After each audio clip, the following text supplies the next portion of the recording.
Idiot syndrome అంటే ఏమిటి, బయటపడటం ఎలా? ఇటీవల కాలంలో రకరకాల సిండ్రోమ్లు తెరపైకి వస్తున్న సంగతి తెలిసిందే. ప్రధానంగా ప్రపంచవ్యాప్తంగా ఇంటర్నెట్ విస్తృతంగా వాడుకలోకి వచ్చిన తర్వాత కొన్ని క్లిక్లతో దాదాపు ఏ అంశాన్ని అయినా పరిశోధించడానికి అనుమతిస్తుంది.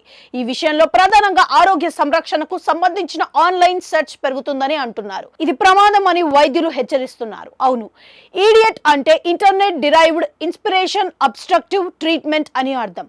దీని ప్రకారం ప్రజలు ఆన్లైన్లో అందుబాటులో ఉన్న అన్ని వైద్య సమాచారాన్ని గుడ్డిగా విశ్వసించడం, వైద్యుడిని సంప్రదించకుండా వారి చికిత్సను అకస్మాత్తుగా ఆపివేయడం చేస్తుంటారు. తాజాగా national institute of health journal curious లో ఒక అధ్యయనం ఈ సమస్యకు హైలైట్ చేసింది.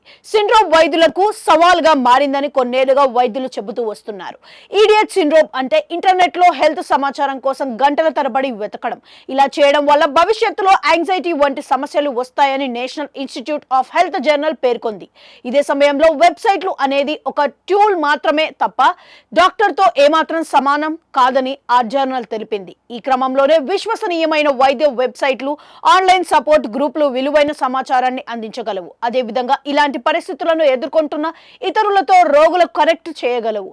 అయినప్పటికీ అర్హత కలిగిన వైద్య నిపుణుడితో అవి ఏమాత్రం సమానం కావని నొక్కి చెబుతున్నారు. ఈడియట్ సిండ్రోమ్ నుండి బయటపడటం ఎలా?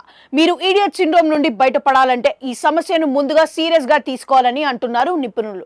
ఇందులో ప్రధానంగా మొబైల్ వాడకాన్ని తగ్గించుకోవాలి. పైన పేర్కొన్న లక్షణాలు ఏవైనా ఉంటే వైద్యుడిని సంప్రదించి చికిత్స పొందాలి. మీరు ఏ వ్యాధితో బాధపడుతున్నా ముందుగా వైద్యుడిని సంప్రదించండి.